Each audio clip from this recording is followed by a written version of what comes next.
ಆತ್ಮೀಯ ವಿದ್ಯಾರ್ಥಿಗಳೇ, dual nature of radiation and matter second PU ಫಿಸಿಕ್ಸ್ನ ಸೆಕೆಂಡ್ ಪಾರ್ಟಲ್ಲಿ ಈಗಾಗಲೇ 2 ವಿಡಿಯೋಗಳನ್ನು ನೀವು ನೋಡಿದಿರಿ. 2 ವಿಡಿಯೋಗಳು ಕೂಡ ಅಬ್ಸರ್ವೇಷನ್ಸೇ ಆಗಿತ್ತು. ಅಂದರೆ ಆ್ಯಕ್ಚುಲಿ ಏನು ಒಂದು ಈ ಫೋಟೋ ಎಲೆಕ್ಟ್ರಿಕ್ ಇಫೆಕ್ಟನ್ನು ನೋಡಿದಾಗ ಫಸ್ಟ್ ಟೈಮಲ್ಲಿ ಏನೂ ಐಡಿಯಾ ಇಲ್ಲದೆ ಒಂದು ಸಿಸ್ಟಮೆಟಿಕ್ ಆದ ಅಬ್ಸರ್ವೇಷನ್ಸ್ಗಳನ್ನು ಅಲ್ಲಿ ನಾವು ಸ್ಟಡಿ ಮಾಡಿದ್ವಿ. ಈಗ ನೆಕ್ಸ್ಟ್ ಏನಾಯಿತು ಕೇಳಿದರೆ ಇದನ್ನು ಎಕ್ಸ್ಪ್ಲೈನ್ ಮಾಡಬೇಕಾದ್ರೆ what is the physics behind it ಅನ್ನೋದನ್ನು ಹೇಳಬೇಕು. ಅದಕ್ಕೆ ನಮ್ಮ ಹತ್ರ ಇದ್ದಿದ್ದು ಆ ಟೈಮಲ್ಲಿ ವೇವ್ ಥಿಯರಿ ಮಾತ್ರ, ಅಂದರೆ ಎಲೆಕ್ಟ್ರೋಮ್ಯಾಗ್ನೆಟಿಕ್ ವೇವ್ ಥಿಯರಿಯನ್ನು ಮ್ಯಾಕ್ಸ್ವೆಲ್ ಹೇಳಿದ್ರಲ್ವಾ. ಸೊ ಅಲ್ಲಿಂದನೇ ಈ ಫೋಟೋ ಎಲೆಕ್ಟ್ರಿಕ್ ಇಫೆಕ್ಟ್ ಅನ್ನೋದು ಸ್ಟಾರ್ಟ್ ಆಗಿದ್ದು. ಯಾಕೆಂದರೆ ಹಡ್ಜ್ ಎಕ್ಸ್ಪೆರಿಮೆಂಟನ್ನು ಯಾವುದ್ರ ಮೇಲೆ ಎಲೆಕ್ಟ್ರೋಮ್ಯಾಗ್ನೆಟಿಕ್ ವೇವ್ ಇದೆ ಅನ್ನೋದನ್ನು ಕನ್ಫರ್ಮ್ ಮಾಡೋಕ್ಕೆ ಹೋದಾಗ ಈ ಫೋಟೋ ಎಲೆಕ್ಟ್ರಿಕ್ ಇಫೆಕ್ಟು ಸಿಕ್ಕಿರೋದು. ಸೊ ಅಷ್ಟೇ ಬೇಸಿಕ್ ಐಡಿಯಾ ಇರೋದ್ರಿಂದ ಅಲ್ಲಿ ಏನಾಯಿತು ಕೇಳಿದರೆ ಅದನ್ನು ಎಕ್ಸ್ಪ್ಲೇನ್ ಮಾಡೋಕ್ಕೆ ಐನ್ಸ್ಟೈನ್ ಬರಬೇಕಾಯ್ತು. ಸೊ ಅದನ್ನೆಲ್ಲ ಇವತ್ತು ನಾವು ಡಿಸ್ಕಸ್ ಮಾಡೋಣ. ಓಕೆ, ಸೊ ಇವತ್ತು ಫಸ್ಟ್ ನಾವು ಏನು ಮಾಡುವ ಕೇಳಿದರೆ photo electric effect and wave theory of light, ಅಂದರೆ ವೇವ್ ಥಿಯರಿ ಆಫ್ ಲೈಟ್ ಅಂದ ಇದನ್ನು ಎಕ್ಸ್ಪ್ಲೇನ್ ಮಾಡೋಕ್ಕಾಗತ್ತಾ ಅನ್ನುವಂಥದ್ದು ಒಂದು ಕ್ವಶನ್ ಇದೆ ನಮಗೆ. ಸೊ ಅದನ್ನು ಕ್ಲಿಯರ್ ಮಾಡ್ಕೊಳ್ಳೋಣ. ನೆಕ್ಸ್ಟ್ ಏನು ಅಂದರೆ ಐನ್ಸ್ಟೈನ್ ಬಂದು ಒಂದು ಫೋಟೋ ಎಲೆಕ್ಟ್ರಿಕ್ ಇಕ್ವೇಷನ್ ಅನ್ನು ಕೊಡ್ತಾರೆ. ಸೊ ಆ ಒಂದು ಇಕ್ವೇಷನ್ನಿಂದ ಏನೇನು ಅಬ್ಸರ್ವೇಷನ್ಸ್ ನಾವು ಮಾಡಿದ್ದೀವಿ ಫೋಟೋ ಎಲೆಕ್ಟ್ರಿಕ್ ಇಫೆಕ್ಟಲ್ಲಿ ಎಲ್ಲ ಅಬ್ಸರ್ವೇಷನ್ಸನ್ನು ಕ್ಲೀನಾಗಿ ನಾವು ಅರ್ಥ ಮಾಡ್ಕೊಳ್ಳೋಕೆ ಸಾಧ್ಯ. ಸೊ ಆ ಇಕ್ವೇಷನ್ ಏನು ಮತ್ತು ಅದು ಹೇಗೆ ಎಲ್ಲ ಅಬ್ಸರ್ವೇಷನನ್ನು ಕರೆಕ್ಟಾಗಿ ಎಕ್ಸ್ಪ್ಲೇನ್ ಮಾಡಿದೆ ಅನ್ನೋದನ್ನು ಈ ಸೆಕೆಂಡ್ ಪಾಯಿಂಟಲ್ಲಿ ಕಲಿಯೋಣ. ಸೊ ನೆಕ್ಸ್ಟ್ ಏನು ಕೇಳಿದರೆ Einstein's explanation for photo electric effect, ಇಕ್ವೇಷನ್ನಿಂದ ಈ ಫೋಟೋ ಎಲೆಕ್ಟ್ರಿಕ್ ಇಫೆಕ್ಟನ್ನು ಹೇಗೆ ಎಕ್ಸ್ಪ್ಲೇನ್ ಮಾಡಿದ್ರು ಅನ್ನುವಂಥದ್ದು. ಸೊ ಫೈನಲಿ ಏನು ಕೇಳಿದರೆ ಈ validity of Einstein's photo electric equation. ಯಾವುದೇ ಒಂದು ಸೈನ್ಸ್ ಅಂತ ಹೇಳಿದಾಗ ಯಾರೋ ಹೇಳಿದ್ರು ಅಂದ ಮಾತ್ರಕ್ಕೆ ಎಲ್ಲ ನಂಬಬೇಕು ಅಂತ ಇಲ್ಲ. ಸೈನ್ಸ್ ಅನ್ನೋದೇನು ಕೇಳಿದರೆ ಅದು ಎಲ್ಲರಿಗೂ ಪ್ರತಿಯೊಬ್ಬರಿಗೂ ಕನ್ಫರ್ಮ್ ಆಗಬೇಕು, ಹೌದು ಅನ್ನೋದು ಬಂದಾಗ ಮಾತ್ರ ಅದನ್ನು ಒಪ್ಲಿಕ್ಕೆ ಸಾಧ್ಯ. ಹಾಗಾಗಿ ಐನ್ಸ್ಟೈನ್ ಹೌದು ಗ್ರೇಟ್ ಸೈಂಟಿಸ್ಟ್, ಬಟ್ ಅವ್ರು ಹೇಳಿದಾಗ ಅದಕ್ಕೆ ತುಂಬ ಅಪೋಸ್ ಮಾಡಿದವರು ಭಾಳಷ್ಟು ಜನ ಇದ್ದರು. ಅದರಲ್ಲಿ ಮಿಲಿಕಾನ್ ಕೂಡ ಒಬ್ಬರು. ಸೊ ಅವರು ಅದನ್ನು ಖಂಡಿತ ಸುಳ್ಳು, ಅದನ್ನು ನಾನು ಡಿಸ್ಪ್ರೂವ್ ಮಾಡ್ತೇನೆ ಅಂತೇಳಿ ಹೊರಟಿರುವಂಥದ್ದು. ಸೊ ಅಲ್ಲೇನಾಯಿತು ಅನ್ನೋದನ್ನು ನಾವು ಮತ್ತಿವತ್ತು ಕಲಿಯೋಣ. ಓಕೆ, ಸೊ ಫಸ್ಟು ಏನು ಕೇಳಿದರೆ photo electric effect and wave theory of light. So wave theory photo electric ಇಫೆಕ್ಟನ್ನು ಹೇಗೆ ಎಕ್ಸ್ಪ್ಲೇನ್ ಮಾಡ್ಬೋದು ನೋಡಿ. Electromagnetic wave theory of light explain phenomena of interference, diffraction and polarisation satisfactorily. ಎಲ್ಲ ಕರೆಕ್ಟ್ ಇದೆ, ಏನೇನು ತೊಂದರೆ ಇಲ್ಲ ನಮಗೆ. ನಾವು ಡಿಫ್ರಾಕ್ಷನ್ ಕಲ್ತಿದ್ವಿ, ಇಂಟರ್ಫರೆನ್ಸ್ ಕಲ್ತಿದ್ವಿ, ಪೊಲರೈಸೇಷನ್ ಕಲ್ತಿದ್ವಿ. ಸೊ ಇಲ್ಲೆಲ್ಲ ನಮಗೆ ಯಾವುದೇ ರೀತಿ ಸಮಸ್ಯೆ ಆಗಲಿಲ್ಲ. ಏನು ಕೇಳಿದರೆ ಅಷ್ಟು ಎಕ್ಸಾಕ್ಟ್ ನಮಗೆ ಇನ್ಫಾರ್ಮೇಷನು ಆ ಒಂದು ವೇವ್ ಥಿಯರಿಯಲ್ಲಿ ಸಿಕ್ಕಿದೆ. ಈಗ ನಮಗೆ ನೆಕ್ಸ್ಟ್ ಇರೋದು ಹೊಸದೊಂದು phenomena photo electric effect. So ಇದನ್ನು ವೇವ್ ಥಿಯರಿ ಎಕ್ಸ್ಪ್ಲೇನ್ ಮಾಡ್ಲಿಕ್ಕೆ ಸಾಧ್ಯ ಆಗುತ್ತಾ ಅನ್ನುವಂಥದ್ದು ಒಂದು ಕ್ವಶನ್. ಓಕೆ, ಈಗ ವೇವ್ ಥಿಯರಿ ಆಫ್ ಲೈಟ್ ಏನು ಹೇಳುತ್ತೆ? ಈ ವೇವ್ ಥಿಯರಿಯನ್ನು ನೀವು ಅಲ್ಲಿ ಹೈಜೆನ್ಸ್ ಪ್ರಿನ್ಸಿಪಲ್ ಅಲ್ಲಿ ಏನು ಕಲ್ತಿದ್ರಿ, ಅಥವಾ ಫಸ್ಟ್ ಇಯರಲ್ಲಿ ವೇವ್ಸ್ ಅನ್ನೋ ಒಂದು ಚಾಪ್ಟರ್ ಇದೆ ಅಲ್ಲಿ ಕಲ್ತಿದ್ರಿ, ಅದನ್ನು ನೆನ್ಪು ಮಾಡ್ಕೋಬೇಕೀಗ. ಏನು ಹೇಳುತ್ತೆ ಕೇಳಿದ್ರೆ greater the intensity of light greater is the amplitude. ನೋಡಿ, ಆ ವೇವ್ ಥಿಯರಿಯಲ್ಲಿ ನಿಮಗೆ ನೆನಪಿದೆ ಅನ್ಕೋತೀನಿ.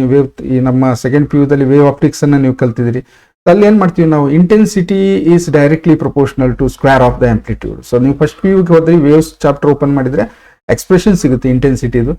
ಸೊ ಅಲ್ಲಿ ಕೂಡ ಆಂಪ್ಲಿಟ್ಯೂಡ್ ಸ್ಕ್ವೇರ್ ಅನ್ನೋದು ಇರುತ್ತೆ, ಉಳಿದೆಲ್ಲ ಒಂದು ಪ್ಯಾರಾಮೀಟರ್ಸು ಕಾನ್ಸ್ಟೆಂಟ್ ಇರುತ್ತೆ. ಹಾಗಾಗಿ ನಾವೇನಂತೀವಿ intensity is directly proportional to square of the amplitude ಅಂತ ಹೇಳ್ತೀವಿ.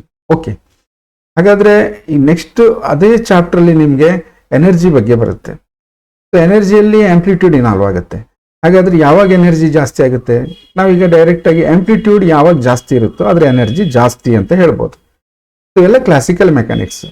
ಆಂಪ್ಲಿಟ್ಯೂಡ್ ಜಾಸ್ತಿ ಇದ್ದರೆ ಆ ವೇವಿನ ಎನರ್ಜಿ ಜಾಸ್ತಿ ಇರುತ್ತೆ. So amplitude is directly proportional to intensity. So straight away ನಾವು ಹೇಳ್ಬೋದು intensity is directly proportional to energy. ಹಾಗಾಗಿ ಇಂಟೆನ್ಸಿಟಿ ಯಾವಾಗ ಜಾಸ್ತಿ ಇರುತ್ತೋ ಆವಾಗ ಎನರ್ಜಿ ಜಾಸ್ತಿ ಇರುತ್ತೆ. ಇದು ನಾನೀಗ ವೇವ್ ಥಿಯರಿ ಮೇಲೆ ನಾನು ಮಾತಾಡ್ತಾ ಇರೋದು. ಅಲ್ಲೇನು ನಾವು ಆ ಒಂದು ಕ್ಲಾಸಿಕಲ್ ಮೆಕ್ಯಾನಿಕ್ಸಲ್ಲಿ ನಾವು ಏನು ಕಲ್ತಿದ್ವಿ, ವೇವ್ ಥಿಯರಿಯನ್ನು ಹೇಗೆ ಯೂಸ್ ಮಾಡ್ಕೊಂಡಿದ್ವಿ, ಅದನ್ನು ಇಲ್ಲಿ ನಾನು ಮಾತಾಡ್ತಾ ಇರೋದು. Also no matter what may be the frequency of radiation. ನೋಡಿ, ಫ್ರೀಕ್ವೆನ್ಸಿ ಬಗ್ಗೆ ಎಲ್ಲೂ ಮಾತಾಡಲ್ಲ. ಯಾಕೆಂದರೆ ಫ್ರೀಕ್ವೆನ್ಸಿ ಅದೇನು ಫ್ಯಾಕ್ಟರ್ ಅಲ್ಲ ಅನ್ನೋ ರೀತಿಯಲ್ಲಿ ನಾವು ಅಲ್ಲಿ ಕಲಿತೀವಿ. ಯಾಕೆಂದರೆ ಎನರ್ಜಿಗೂ ಅದಕ್ಕೂ ಸಂಬಂಧನೇ ಇಲ್ಲ ಅಂತ ನಾವು ಕಲ್ತಿದ್ದೀವಿ. ಹಾಗಾಗಿ ಯಾವುದೇ ಫ್ರೀಕ್ವೆನ್ಸಿ ಇರ್ಬೋದು, ತೊಂದರೆ ಇಲ್ಲ. ನೀವು ಇಂಟೆನ್ಸಿಟಿ ಜಾಸ್ತಿ ಮಾಡಿದರೆ ಅದರ ಎನರ್ಜಿ ಜಾಸ್ತಿ ಆಗುತ್ತೆ ಅನ್ನೋದು wave theory. When light fall on the metal surface, the free electrons on the surface of the metal absorb the radiant energy continuously. So ಸರಿ ಬಿಡಿ, ಏನು ಕೇಳಿದ್ರೆ ವೇವ್ ಫ್ರಂಟ್ ಆ ರೂಪದಲ್ಲಿ ಬರ್ತಾ ಇರುತ್ತೆ. ವೇವ್ ನಾವು ಎಲೆಕ್ಟ್ರೋಮ್ಯಾಗ್ನೆಟಿಕ್ ವೇವ್ ಅಂತ ತಗೊಂಡ್ರೆ ಈ wave ನೆನಪಿರ್ಲಿ.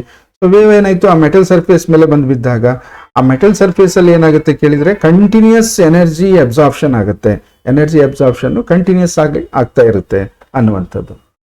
So if the intensity of incident radiation is large, intensity ತುಂಬಾನೇ ಹೈ ಇದೆ ಅನ್ಕೊಳ್ಳಿ, ತುಂಬಾ ಜಾಸ್ತಿ ಇದೆ ಅನ್ಕೊಳ್ಳಿ, ಎನರ್ಜಿ ಜಾಸ್ತಿ ಇದೆ ಅನ್ನಂಗಾಯ್ತು, ಏನಾಗುತ್ತೆ ಅವಾಗ electrons will come out of the metal surface. Electrons metal surface ಇಂದ ಹೊರಗಡೆ ಬರುತ್ತೆ. ಯಾಕೆಂದ್ರೆ ಎನರ್ಜಿ ನಿಮ್ಗೆ ನಾನು ಫಸ್ಟ್ ಚಾಪ್ಟರ್ ಅಲ್ಲಿ ಹೇಳಿದ್ದೆ ವರ್ಕ್ ಫಂಕ್ಷನ್ ಅನ್ನುವಂಥದ್ದು. ಸೊ ವರ್ಕ್ ಫಂಕ್ಷನ್ ಅಂದ್ರೆ ಏನು, the amount of energy, the minimum amount of energy required to just liberate the electron. Electron ಅನ್ನ ಅಲ್ಲಿಂದ ಹೊರಗೆ ತರಲಿಕ್ಕೆ ಎಷ್ಟು ಎನರ್ಜಿ ಬೇಕು ಅನ್ನೋದು ಆ ವರ್ಕ್ ಫಂಕ್ಷನ್ ಅಂತ ಕರಿತೀವಿ ನಾವು. ಸೊ ಹೊರಗೆ ಬಂದ ಮೇಲೆ ನೆಕ್ಸ್ಟ್ ಏನಾಗುತ್ತೆ, ಉಳಿದಿರುವಂತ ಎನರ್ಜಿ ಆ ಎಲೆಕ್ಟ್ರಾನ್ಗೆ ಒಂದು ಕೈನೆಟಿಕ್ ಎನರ್ಜಿಯನ್ನ ಕೊಡುತ್ತೆ, ಅಂದ್ರೆ ಅದಕ್ಕೊಂದು ಮೋಷನ್ ಅನ್ನ ಕೊಡುತ್ತೆ, ಅದು ಓಡ್ಲಿಕ್ಕೆ ಶುರು ಮಾಡುತ್ತೆ. ಹಾಗಾಗಿ ಇಲ್ಲಿ ಏನು ಕೇಳಿದ್ರೆ ಎಲೆಕ್ಟ್ರಾನ್ಗಳು ಒಂದು ಮೆಟಲ್ ಸರ್ಫೇಸ್ ಅಲ್ಲಿ ಇದ್ದಾಗ ಅದು ಬೌಂಡ್ ಆಗೇ ಇರುತ್ತೆ. ಫ್ರೀ ಎಲೆಕ್ಟ್ರಾನ್ ಅಂದ ಮಾತ್ರಕ್ಕೆ ಸುಮ್ಮನೆ ಎದ್ದು ಓಡ್ ಬರ್ಲಿಕ್ಕಿಲ್ಲ. They are bound to the particular atom. ಯಾವಾಗ ಅದಕ್ಕೆ ಎನರ್ಜಿ ಸಿಗುತ್ತೋ ಆ ಎನರ್ಜಿ ಏನ್ ಮಾಡುತ್ತೆ ಕೇಳಿದ್ರೆ ಆ ತಾನಿರುವಂತ ಒಂದು ಬೌಂಡ್ ಸ್ಟೇಟ್ ಇಂದ ಅದು ಹೊರಗೆ ಬರ್ಲಿಕ್ಕೆ ಸಹಾಯ ಆಗುತ್ತೆ. ಹಾಗಾಗಿ ಈ ಯಾವಾಗ ನಾವು ಇಂಟೆನ್ಸಿಟಿಯನ್ನ ಜಾಸ್ತಿ ಇಂಟೆನ್ಸಿಟಿ ಕೊಟ್ವಿ ಅನ್ಕೊಳ್ಳಿ, ಅವಾಗ ಏನಾಗಬೇಕು, ಇಲೆಕ್ಟ್ರಾನ್ ಕೂಡಲೇ ಮೆಟಲ್ ಸರ್ಫೇಸ್ ಇಂದ ಹೊರಗೆ ಬರಬೇಕು. ಯಾವುದು ಫ್ರೀಕ್ವೆನ್ಸಿ ಬಗ್ಗೆ ಮಾತಾಡಿಲ್ಲ, ಇಂಟೆನ್ಸಿಟಿಯಿಂದ ಹೊರಗೆ ಬರಬೇಕು ಅನ್ನೋದು ವೇವ್ ಥಿಯರಿ ಹೇಳುತ್ತೆ. What may be the frequency of incident radiation, ಯಾವ್ದಾದ್ರು ಇರಲಿ, ರೇಡಿಯೇಷನ್ ಯಾವ್ದಾದ್ರು ಇರಲಿ, ಇಲೆಕ್ಟ್ರಾನ್ ಏನಾಗಬೇಕು, ಹೊರಗೆ ಬರಬೇಕು ಅನ್ನುವಂಥದ್ದು. ಹಾಗಾದ್ರೆ ನಾವು ಅಬ್ಸರ್ವೇಷನ್ ಮಾಡಿದೀವಲ್ಲ ಹಿಂದಿನ ವಿಡಿಯೋದಲ್ಲಿ, ಥ್ರೆಶೋಲ್ಡ್ ಫ್ರೀಕ್ವೆನ್ಸಿ ಅನ್ನೋದು ಇರ್ಲಿಕ್ಕೆ ಸಾಧ್ಯವೇ ಇಲ್ಲ. ಯಾಕೆಂದ್ರೆ ಥ್ರೆಶೋಲ್ಡ್ ಫ್ರೀಕ್ವೆನ್ಸಿ ಅನ್ನೋದು ಏನ್ ಹೇಳುತ್ತೆ, ವರ್ಕ್ ಫಂಕ್ಷನ್ ಬಗ್ಗೆ ಮಾತಾಡುತ್ತೆ. ಹಾಗಾದ್ರೆ ಇಲ್ಲಿ ನಮ್ಮ ಥ್ರೆಶೋಲ್ಡ್ ಫ್ರೀಕ್ವೆನ್ಸಿ ಅಬ್ಸರ್ವೇಷನ್ ಮಾಡಿದಾಗ ನೋಡಿದೀವಿ ನಾವು, below certain frequency no photoelectric effect takes place whatever may be the intensity ಅಂತ ಅಲ್ಲಿ ಅಬ್ಸರ್ವೇಷನ್ ನೋಡಿದೀವಿ ನಾವು. ಹಾಗಾದ್ರೆ ಇಲ್ಲೇನಾಯ್ತು ಅರ್ಥ, ವೇವ್ ಥಿಯರಿ ಒಂದೇದಾಗಿ ಒಂದು ಫೇಲ್ಯೂರ್ ಅಂತ ಅನಿಸ್ತಾ ಇದೆ ಅಲ್ವಾ. So this is the contradiction what you observe in photoelectric observation. Photoelectric observation ಅಲ್ಲಿ ನೋಡಿದೀವಿ ನಾವು, ಫ್ರೀಕ್ವೆನ್ಸಿ ತುಂಬಾನೇ ಇಂಪಾರ್ಟೆಂಟ್. ಬಿಲೋ ಸರ್ಟನ್ ಫ್ರೀಕ್ವೆನ್ಸಿ ನೀವು ಏನ್ ಮಾಡಿದ್ರು ಫೋಟೋ ಎಲೆಕ್ಟ್ರಿಕ್ ಎಫೆಕ್ಟ್ ಆಗೋದಿಲ್ಲ. ಬಟ್ ವೇವ್ ಥಿಯರಿ ಹೇಳ್ತೆ ಇಂಟೆನ್ಸಿಟಿ ಜಾಸ್ತಿ ಮಾಡಿ ಎನರ್ಜಿ ಜಾಸ್ತಿ ಆಗುತ್ತೆ, ಎಲೆಕ್ಟ್ರಾನ್ ಹೊರಗೆ ಬರಬೇಕು ಅನ್ನೋದು. ಹಾಗಾಗಿ ದಿಸ್ ಇಸ್ ಒನ್ ಕಾಂಟ್ರಡಕ್ಷನ್. ಹಾಗಾಗಿ ಇದು ಆಗ್ಲಿಕ್ಕೆ ಸಾಧ್ಯನೇ ಇಲ್ಲ ಅಲ್ವಾ. ಸೊ ಫ್ರೀಕ್ವೆನ್ಸಿ ಅಂದ್ರೆ ಥ್ರೆಶೋಲ್ಡ್ ಫ್ರೀಕ್ವೆನ್ಸಿ ಅನ್ನೋದು ಇದೆ, ನಾವು ಅಬ್ಸರ್ವೇಷನ್ ದಲ್ಲಿ ನೋಡ್ಕೊಂಡು ಬಂದಿದ್ದೀವಿ. The absorption energy by electron takes place continuously over the entire wave front of the radiation. ನೋಡಿ ಈಗ ಅಲ್ಲಿ ವೇವ್ ಬಂದಾಗ ಏನಾಗುತ್ತೆ ಕೇಳಿದ್ರೆ ವೇವ್ ಎನರ್ಜಿಯನ್ನು ಟ್ರಾನ್ಸ್ಫರ್ ಮಾಡುತ್ತೆ ನಿಜ, ಬಟ್ ಆ ಮೆಟಲ್ ಸರ್ಫೇಸ್ ಮೇಲೆ ಒಂದು ವೇವ್ ಫ್ರಂಟ್ ಇನ್ಸಿಡೆಂಟ್ ಆದ್ರೆ ಸರ್ಫೇಸ್ ಅಲ್ಲಿರುವ ಎಲ್ಲ ಎಲೆಕ್ಟ್ರಾನ್ಗಳು ಎನರ್ಜಿಯನ್ನು ತಗೋಬೇಕಲ್ವಾ. ಈಗ ಒಂದಿಷ್ಟು ಎನರ್ಜಿ ಬಂದಿದೆ ಅನ್ನೋದು ಏನಾಗುತ್ತೆ, ಇರುವ ಎಲ್ಲ ಎಲೆಕ್ಟ್ರಾನ್ಗಳು ಶೇರ್ ಮಾಡ್ಕೊಳ್ಳುತ್ತೆ. ಯಾಕೆಂದ್ರೆ ಎಲ್ಲದಕ್ಕೂ ಒಂದು ಚೂರು ಸಿಗುತ್ತೆ. Part of the energy is observed by each and every electrons on the metal surface. ಆ ಮೆಟಲ್ ಸರ್ಫೇಸ್ ಅಲ್ಲಿ ಇರುವಂತಹ ಎಲೆಕ್ಟ್ರಾನ್ಗಳು ಏನ್ ಮಾಡ್ತವೆ, ಎನರ್ಜಿಯನ್ನ ಅಬ್ಸರ್ವ್ ಮಾಡ್ತಾ ಹೋಗುತ್ತೆ. ಓಕೆ, ಹಾಗಾದ್ರೆ large number of electrons absorb energy ಅನ್ನಂಗಾಯ್ತು. ಒಂದು ವೇವ್ ಫ್ರಂಟ್ ಬಂದಾಗ ಆ ವೇವ್ ಫ್ರಂಟಿನ ಎನರ್ಜಿಯನ್ನ ಲಾರ್ಜ್ ನಂಬರ್ ಆಫ್ ಎಲೆಕ್ಟ್ರಾನ್ಸ್ಗಳು ಅಬ್ಸರ್ವ್ ಮಾಡ್ಕೊಳ್ತವೆ ಅನ್ನೋದು ಗೊತ್ತಾಯ್ತು. The energy absorbed per electron per unit time turns out to be small. ಯಾಕೆಂದ್ರೆ ಒಂದು ಸ್ವಲ್ಪ ಸಮಯ ಆ ಎನರ್ಜಿ ಸಿಗುವಂಥದ್ದು, ನೆಕ್ಸ್ಟ್ ವೇವ್ ಫ್ರಂಟ್ ಬರಬೇಕು, ಮತ್ತೆ ಎನರ್ಜಿ ಸಿಗುತ್ತೆ, ನೆಕ್ಸ್ಟ್ ವೇವ್ ಫ್ರಂಟ್ ಬರಬೇಕು, ಮತ್ತೆ ಎನರ್ಜಿ ಸಿಗುತ್ತೆ. ಸೊ ಹಾಗಾಗಿ it can take hours or more time for a single electron to come out of the metal.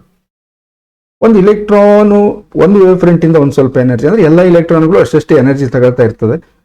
So work function ದಾಟಿ ಅದು ಬರಬೇಕಂದ್ರೆ ತುಂಬಾ ವೇವ್ ಫ್ರಂಟ್ಗಳು ಇನ್ಸಿಡೆಂಟ್ ಆಗಬೇಕು. ಇದಕ್ಕೆ ಸುಮಾರು ಎಲ್ಲಾ ಇಲೆಕ್ಟ್ರಾನ್ಗಳು ಎನರ್ಜಿಯನ್ನು ತಗೋತಾ ಇರೋದ್ರಿಂದ ಒಂದು ಎಲೆಕ್ಟ್ರಾನ್ ಮಾತ್ರ ಅಲ್ಲ, ಎಲ್ಲವೂ ತೆಗೆದುಕೊತಾ ಇದೆ. ಹಾಗಾಗಿ ಗಂಟೆಗಟ್ಟಲೆ ಬೇಕಾಗ್ಬೋದು ಒಂದು ಎಲೆಕ್ಟ್ರಾನ್ ಹೊರಗಡೆ ಬರಲಿಕ್ಕೆ. ಬಟ್ ನಾವು ಅಬ್ಸರ್ವೇಷನ್ ನಾವು ಏನ್ ಮಾಡಿದೀವಿ, ಫೋಟೋ ಎಲೆಕ್ಟ್ರಿಕ್ ಇಫೆಕ್ಟ್ ಅಬ್ಸರ್ವೇಷನ್ ದಲ್ಲಿ ನಾವು ನೋಡಿದೀವಿ, photo electric effect is instantaneous, light ಬಿದ್ದ ತಕ್ಷಣ ಬರುತ್ತೆ ಅನ್ನುವಂಥದ್ದು. So this is the second contradiction. ಈ ತರ ನಾವು ವೇವ್ ಥಿಯರಿಯನ್ನು ತಗೊಂಡು ಹೋದ್ರೆ ಲೈಟ್ ಬಿದ್ದು ಎಷ್ಟೋ ಗಂಟೆಗಳ ಮೇಲೆ ಒಂದು ಎಲೆಕ್ಟ್ರಾನ್ ಹೊರಗಡೆ ಬರ್ತವೆ, 4-5 ಅಥವಾ ಎಲ್ಲ ಎಲೆಕ್ಟ್ರಾನ್ಗಳು ಹೊರಗಡೆ ಬರ್ಬೋದು. This is not true. ನಾವಲ್ಲಿ ಅಬ್ಸರ್ವೇಷನ್ ನೋಡಿದ್ವಿ ಅಬೋವ್ ಥ್ರೆಶೋಲ್ಡ್ ಫ್ರೀಕ್ವೆನ್ಸಿ, ಥ್ರೆಶೋಲ್ಡ್ ಫ್ರೀಕ್ವೆನ್ಸಿಗಿಂತ ಮೇಲಿದೆ ಅಂದ್ರೆ ಲೈಟ್ ಯಾವಾಗ ಬೀಳುತ್ತೆ ತಕ್ಷಣ ಎಲೆಕ್ಟ್ರಾನ್ ರಿಲೀಸ್ ಆಗುತ್ತೆ. ನಿಮಗೆ ಗೊತ್ತಾ, 10⁻⁶ ಸೆಕೆಂಡ್, 10⁻⁶ ಅಷ್ಟು ಸಣ್ಣ ಟೈಮ್ ಅಲ್ಲಿ ಆಗೋಗುತ್ತೆ ಅನ್ನುವಂಥದ್ದು. ಹಾಗಾಗಿ once again wave optics fail ಆಗುತ್ತೆ ಇದನ್ನ ಯಾವುದು ಫೋಟೋ ಎಲೆಕ್ಟ್ರಿಕ್ ಎಫೆಕ್ಟ್ ಅನ್ನ ಎಕ್ಸ್ಪ್ಲೇನ್ ಮಾಡೋಕ್ಕೆ. Thus, wave feature is unable to explain the phenomena of photoelectric emission. Wave picture ಹತ್ರ ಇದನ್ನು ಎಕ್ಸ್ಪ್ಲೇನ್ ಮಾಡೋಕ್ಕಾಗಲ್ಲ ಅನ್ನೋದು ಗೊತ್ತಾಯಿತು. ಅದಕ್ಕಾಗಿ the great hero Albert Einstein ಬರಬೇಕಾಯ್ತು. ಸೊ ಅವರು ಒಂದು ಬರುವಾಗ ಎಲ್ಲ ರೆಡಿ ಮಾಡ್ಕೊಂಡೇ ಬರ್ತಾರೆ. ಆಗಲೇ ಒಂದು ಪ್ಲ್ಯಾಂಕ್ಸ್ ಒಂದು ಲಾವನ್ನು ರೇಡಿಯೇಷನ್ ಬಗ್ಗೆ ಹೇಳಿದರು. ಸೊ ಆ ಒಂದು ಕಾನ್ಸ್ಟೆಂಟನ್ನು ಯೂಸ್ ಮಾಡ್ಕೊಂಡು ಅದನ್ನು ಪ್ಲ್ಯಾಂಕ್ಸ್ ಕಾನ್ಸ್ಟೆಂಟ್ ಅಂತ ಕರಿತೀವಲ್ಲ. ಸೊ ಅವರು ಒಂದು ಹೊಸ ಒಂದು ಲೈಟಿಗೆ ಒಂದು ಮಾಡೆಲನ್ನು ಕೊಡ್ತಾರೆ. So electromagnetic radiance to explain the photo electric effect. ಆ ಎಲೆಕ್ಟ್ರೋಮ್ಯಾಗ್ನೆಟಿಕ್ ವೇವನ್ನೇ ಮಾಡಿಫೈ ಮಾಡಿ ಅವ್ರು ಹೇಳ್ತಾರೆ. ಸೊ ಏನು ಹೇಳಿದ್ರು ಮತ್ತು ಅವ್ರ ಇಕ್ವೇಶನ್ ಏನು ಕೊಟ್ಟರು ಅದನ್ನು ನೋಡೋಣ. ಅಕಾರ್ಡಿಂಗ್ ಟು ಐನ್ಸ್ಟೈನ್, ಆ radiation energy is not continuous. ಈ ಕಂಟಿನ್ಯೂಯಸ್ ಅಲ್ಲ ಅಂತ ಹೇಳ್ತಾರೆ. ಹಾಗಾದ್ರೆ ಹೇಗಂತೆ ಅದು? Radiation energy is build up of a discrete units called quanta. So ಈಗ ಅದನ್ನು ನಾವು ಫೋಟಾನ್ ಅಂತ ಕರಿತೀವಿ. ಒಂದು ಸಣ್ಣ ಚೇಂಜಸ್ ಹೇಳ್ತಾರೆ ಯಾರು? ಐನ್ಸ್ಟೈನ್. ಏನು ಕೇಳಿದ್ರೆ, ಈ ವೇವ್ ಅಂದಾಗ ಕಂಟಿನ್ಯೂಯಸ್, ಡಿಸ್ಕ್ರೀಟ್ ಮತ್ತು ಕಂಟಿನ್ಯೂಸ್ ಡಿಫ್ರೆನ್ಸ್ ಗೊತ್ತಾಗುತ್ತೆ ನಿಮಗೆ. ನೀವು ಒಂದಿಷ್ಟು ಯಾವುದೋ ಗ್ರೇನ್ಸ್ ಅನ್ನು ಇಟ್ಕೊಂಡಿದ್ರಿ ಕೈಲಿ ಅನ್ಕೊಳ್ಳಿ, ರೈಸ್ ಇರ್ಬೋದು, ಒಂದಿಷ್ಟು ರೈಸನ್ನು ಕೈಲಿ ಹಿಡ್ಕೊಂಡಿದ್ರಿ ಅನ್ಕೊಳ್ಳಿ. ಸೊ ಇದು ಹಿಂಗೆ ಓಪನ್ ಮಾಡಿ ನೋಡಿದರೆ ನೀವು ಮನ್ಸು ಮಾಡಿದರೆ ಕೌಂಟ್ ಮಾಡಿಬಿಡ್ಬೋದು ರೈಸನ್ನು, ಗೊತ್ತಾಗುತ್ತೆ, ಕಾಳುಗಳು. ಅದು ಡಿಸ್ಕ್ರೀಟ್ ಆಯ್ತಾ. ಇನ್ನೊಂದೇನು ಕೇಳಿದ್ರೆ, ಅದೇ ಅಕ್ಕಿಯ ಪೌಡರ್ ಮಾಡಿ ನೀವು ಕೈಯಲ್ಲಿ ಇಟ್ಕೊಂಡಿದ್ರಿ ಅಥವಾ ಹಿಟ್ಟನ್ನು ಇಟ್ಕೊಂಡಿದ್ರಿ ಅನ್ಕೊಳ್ಳಿ, ಇದು ಕಂಟಿನ್ಯೂಯಸ್. ಅಲ್ಲಿ ನೀವು ಒಂದೊಂದು ಕಾಳುಗಳನ್ನು ಪ್ರತ್ಯೇಕ ಮಾಡೋಕ್ಕಾಗಲ್ಲ. ಒಂದು ನ್ಯಾಚುರಲ್ ಸಿಂಪಲ್ ಎಕ್ಸಾಂಪಲ್, ಕರೆಕ್ಟಾ? ಹಾಗಾದ್ರೆ ಐನ್ಸ್ಟೈನ್ ಹೇಳಿರೋದೇನು ಕೇಳಿದ್ರೆ, ಲೈಟ್ ಅನ್ನೋದು ಕಂಟಿನ್ಯೂಯಸ್ ಅಲ್ಲ, ಎಲೆಕ್ಟ್ರೋಮ್ಯಾಗ್ನೆಟಿಕ್ ವೇವ್ ಕಂಟಿನ್ಯೂಯಸ್ ಅಲ್ಲ, ಅದು ಡಿಸ್ಕ್ರೀಟ್ ಅಂದ್ರೆ ಗೊತ್ತಾಗುತ್ತೆ, ಡಾಟ್ ಡಾಟ್ ಡಾಟ್. ಈ ಪಲ್ಸ್ನ ಮಣಿಗಳು ಇರ್ತದಲ್ಲ, ಸರ ಹಾಕೋತೀವಲ್ಲ, ಆ ಮಣಿಗಳ ಥರ ಡಿಸ್ಕ್ರೀಟ್. ಅದು ಬರುತ್ತೆ ಕಂಟಿನ್ಯೂಸ್ ಆಗಿ, ಒಂದ್ರ ಜೊತೆಗೆ ಒಂದ್ರ ಬೆನ್ನಿಂದ ಒಂದು ಬರ್ತಾನೆ ಇರುತ್ತೆ, ಎಲ್ಲ ಸರಿ. But they are not A continuous, they are discrete. ಮತ್ತೆ ಆ ಒಂದು ಸಣ್ಣ ಸಣ್ಣ ಪಾರ್ಟಿಕಲ್ ಥರನೇ ಅದು. ಆ ಸಣ್ಣ ಸಣ್ಣ ಒಂದು ಯೂನಿಟ್ಸ್ ಇದೆಯಲ್ಲ, ಅದಕ್ಕೆ ಅವರು ಕ್ವಾಂಟಾ ಅಂತ ಕರೀತಾರೆ.